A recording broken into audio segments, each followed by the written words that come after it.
The gaming space is just like any other form of entertainment. It always has been. So to me and many others, it's really no surprise why Elden Ring has become a breakout hit. It was destined to be from the very beginning because it really kind of spoke to gamers and just people who were looking for some form of entertainment that allowed them to escape into another very rich world. And of course, this leaves Hollywood scratching its head, at least the majority of the smart people in Hollywood anyway, and of course the trade papers that pay attention to all of this, and they try to give some kind of functional overview.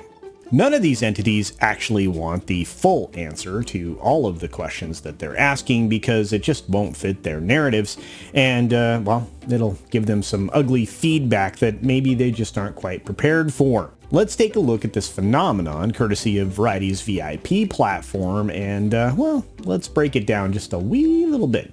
All right, here we go.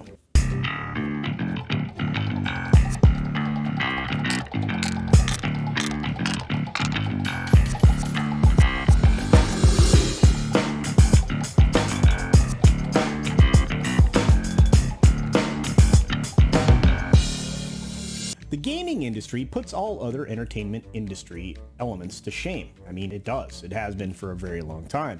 At the end of 2021, the gaming market was essentially $198.4 billion, at least what it was worth.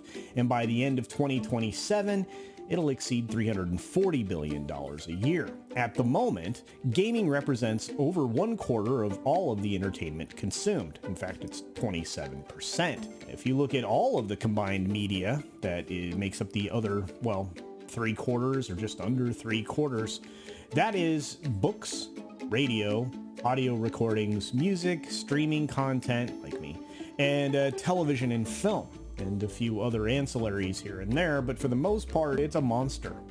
And the rise of the dominance of this particular type of entertainment game it's been pretty quiet, and it of course has been meteoric from time to time, depending upon generations of consoles, A, quadruple A, 5A titles. I don't know if there's ever been a real 5A title, but whatever. And of course, it still has all of the same elements of any of the other entertainment enterprises. It has controversy, and it has greed.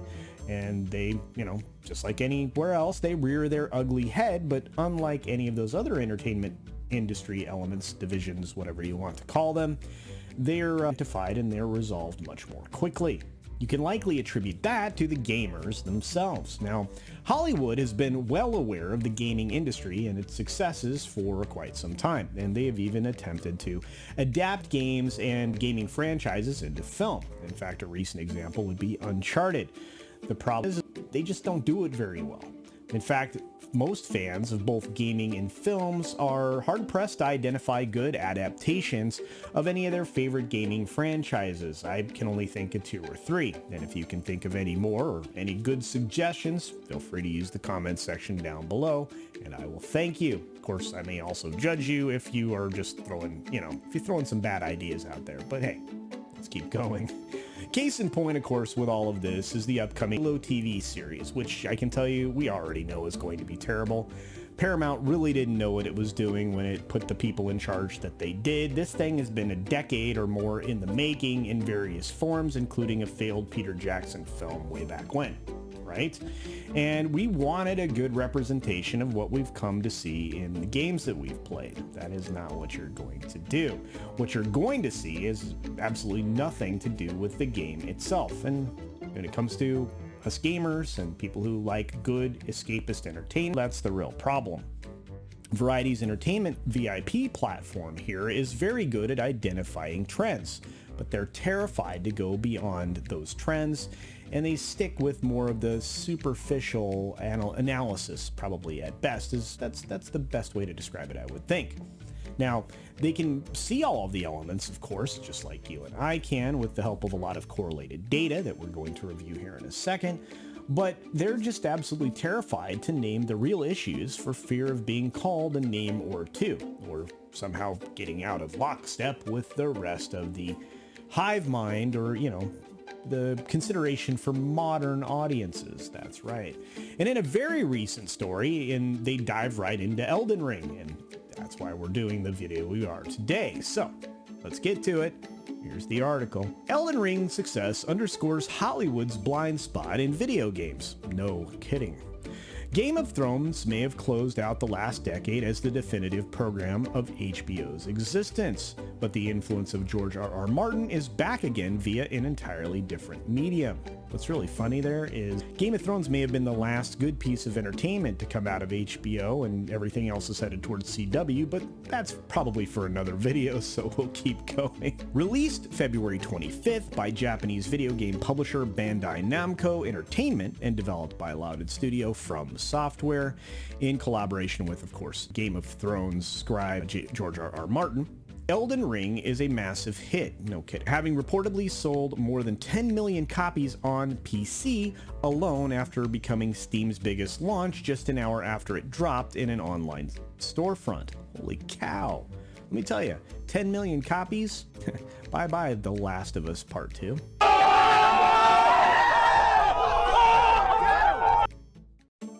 All of this to top it all off, it's also the best-selling premium game of 2022 so far, and it probably will remain as such. At least this is according to the NPD group. On top of that, the multi-platform title already ranks among the top 10 most played games in Steam's history, hitting a peak of nearly 1 million concurrent users so far per the, tracker, the Steam DB. And it shows obviously, the normal PUBG and Lost Ark and Counter-Strike Global Offensive, Dota 2, Cyberpunk 2077. Wow, that game is still going strong. And of course, Elden Ring. That's not bad. Think how quickly it did that, and it outpaced a lot of things. Getting Martin involved with Elden Ring was as easy as From Software asking if he'd be interested in helping them make a game. That easy, huh? And from there, the studio had one of the biggest A-grade modern fantasy writers on board to lay down the game's lore, setting, and the creatures, so full creative control. All the while, Bandai Namco had an enviable name to slap on all of the promotional materials. Oh, wow. So it's like 1-2 punch with a knockout. This begs the question, why aren't game collaborations with top billing creatives like this already commonplace? Well, we all know the answer, don't we? And we'll get to it after the article. Look at Ubisoft and its two South Park games. 2014's The Stick of Truth, 2017's The Fractured But Whole. Sold well upon release and achieved critical acclaim, all with different developers, but with the creative talents of both Matt Stone and Trey Parker. How is it that a prior collaboration with Martin and Warner Brothers games never materialized during the entire timeline of Game of Thrones, given that the games division and HBO share a corporate parent? It's a great question. And as you can see here, big tech and big media's involvement in video games is broken down in this nice little chart. You can see there's a lot of crossover there. To be fair, the industry's involvement in the game space has been spotty. We've talked about that before. Sony's the only real example of a major Hollywood player that is dedicated to gaming, as it is for big screens and small screens alike. Warner Media can't be counted out as well because they have a games division that's been publishing Mortal Kombat forever, obviously. Plus you have, things like DC Comics, Harry Potter, and the Lord of the Rings stuff, which if you play those games, most of them are fairly marginal, outside of maybe Arkham, right? While the rest of Hollywood's involvement in games has been limited to licensing, tech players created in gaming via endeavors like VR, mobile gaming, and cloud gaming, which include all these big tech, companies, right? This isn't always the case. This is true. Disney used to have a games division. They're now kind of reversing course, which we've talked about before. And of course, they're kind of relaunching Lucasfilm games, but really they're not developing anything. That's all right now Quantic Dream, which is, failing and flailing around massively despite their objections and their protestations to the contrary. But anyway, you also have Lionsgate out there, which is technically publishing games, but not to any serious extent. I guess their last flashiest title was Blair Witch, according to this article here. They really should launch something with John Wick beyond what they're already doing, which is pretty minimal as far as utilizing that very popular IP. But relying on top IP in and of itself doesn't necessarily clear an immediate path to gaming success, of course. Bandai Namco may be taking its victory lap with Elden Ring, but its Fast and the Furious Crossroads game released in 2020 was a flop. That's true, but pretty much everything else they've been nailing. and hitting it out of the park, especially with FromSoft. The big two Marvel games from Square Enix over the last 2 years, let me tell you, those games are crap. Marvel's The Avengers and Guardians of the Galaxy, they fell very well short of the Japanese publisher's sales expectations. No kidding. Why would you spend money on that stuff? It's already well played out. But anyway, unlike prior From Software games, Elden Ring takes place in a vast open world, representing a clear strategy shift for the studio and a desire to open its games to much wider audiences without tarnishing its firm stance on challenging combat. Of course, From Software's games such as Activision's Sekiro, Sony Interactive Entertainment's Bloodborne, and the Dark Souls series, also published by Bandai Namco, have always been known for their exceptional difficulty and challenging bosses, which has long made their games the subjects of debates regarding wider accessibility in gaming. Yes. The game's too hard. Can you make it easier, please? Look, I was incredibly frustrated with the Dark Souls series, especially if you watched on Steam and on YouTube here, there's a few of them. Yellow Flash had me playing Dark Souls 3, and I was failing hard. And let me tell you, it's not fun to fail, but you know, when you actually achieve something, it's a lot more gratification there. Let's just put it that way. So, and some games are not made for everybody. I've come to realize that there's some, 8-bit games that people are still super excited about. I'm sure they're more than 8 bits, but you have people that are goofy for Minecraft, and I'm just not your guy when it comes to that. But to be honest with you, Elden Ring also had some incredible competition out there. In February, there were 2 other massive titles that launched. In fact, we had Dying Light 2, which came out on February 4th, and Horizon Forbidden West, which was essentially the 25th of February. And let me tell you, Elden Ring is whooping their booties. Returning to the article, of course, it's not like smaller companies in Hollywood are ignoring the opportunity for collaboration, or to at least foster it with creators. Production companies like Bad Robot and Skydance have gaming arms, which we know about. I can't expect anything good from Bad Robot. I mean, let's just be fair.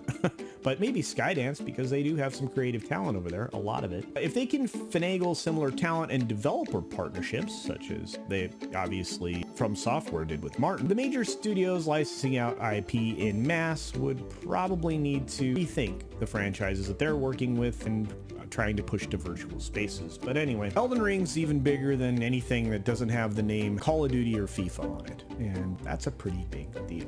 Of course, now that we've closed out the article, what Variety and others in Hollywood fail to mention every time they broach the gaming space or the conversations around it is that games like Elden Ring have no modern audience crapola that's inserted within them. And let me tell you, it's really important to be a pure game. The IP of the creator is left untouched by the unfun police who seem to destroy everything that they get their hands on.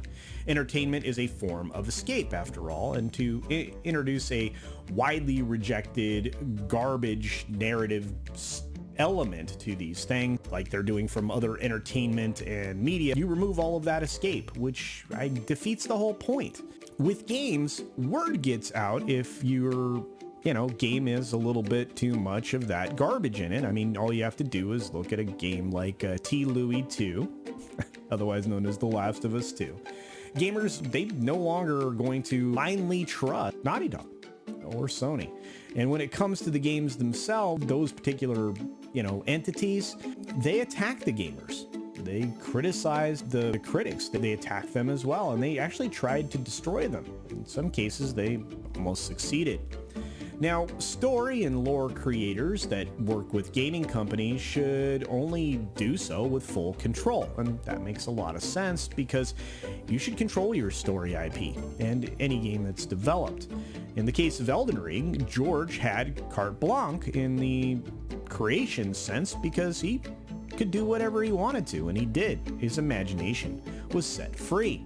From Software took George's creation unfettered by the modern BS that we're getting and everything else, and left Bandai Namco to do what they do best, which is to promote and distribute the most successful game of the year to date.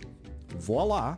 A new franchise and fan base and a fan favorite was created out of whole cloth. And let me tell you, I'm very thankful. The studio folks, however, at least in, well, Hollywood-tied studios, when it comes to gaming or even film or television, they can't operate that way, or they seem incapable. They make everything that you see by committee. It has been thoroughly vetted as to not offend anybody, and they're okay with offending the right people, remember? But it has to have a whole series of checkboxes, and everyone involved in making the game itself has to have their own set of checkboxes checked off, and it's just become an overburdened and joyless mess. And let me tell you, nobody wants to play that. Nobody wants to watch that. I mean, let's be fair, but I'm gonna try to focus back on the gaming. As the article also pointed out, Dying Light 2 and Horizon Forbidden West both jumped out at basically the same time in February. And as you can see, there seems to be a lot of salt flowing from the folks over and associations with Horizon Forbidden West. It's because their game got stomped, and for good reason. Games like Elden Ring make the sad efforts of the modern studio-backed entities look very sad for all of the reasons I just said in the previous two paragraphs. It also illuminates a very clear roadmap for other segments of entertainment to follow, at least if they're, truly pursuing quality entertainment and profits. They just need to develop the creator IP as it is. That's all the fans really ask for, whether it's a game or a television show or even a film. When you ignore the handful of critics that are pushing the message, you can start counting on money and success for a change, and even some praise from people like me. But the question is, what do you think? Do you think that games like Elden Ring are pointing out everything that's wrong with modern gaming and other entertainment elements as well? I think they do. Do you think Elden Ring is kind of a blueprint for how to go about making something new that everybody would be willing to consume? I think that's also true. And do you think it would be nice to see some of your IPs, some of your favorite IPs, developed into games in a very thoughtful and respectful way? I think we would all agree that would be awesome. Maybe they could fix the terrible film put together that was Warcraft, or perhaps they could, come up with something amazing to play in that world that isn't bound to an MMORPG. I would hope that they would try, but we'll see if that ever happens. Do be sure to use the comment section down below to add your thoughts or answer any of those questions that we've had along the way. And of course, support other independent creators out there, because they aren't getting the kind of support that they need, and they absolutely deserve it. Instead, because of the way the algorithm works, they're being set aside for the corporate content creators, and believe it or not, you and I and anybody else we know are responsible for showing the corporate content creators the door. And so you can do that by hitting the like button, sharing out your favorite content creators' material. Be sure that you're subscribed, hit the bell for notifications for all of them, and even me. Appreciate that. And of course, most importantly, making comments down below increases engagement for everybody, and that helps the channel grow, and it helps their channel grow as well. And with that being said, be sure to take care of yourself, take care of others, wash your hands, of course, because it's good hygiene. It absolutely is. And until next time, bye. Hey there, one last quick note before I let you go, and before we make it to the end of this video.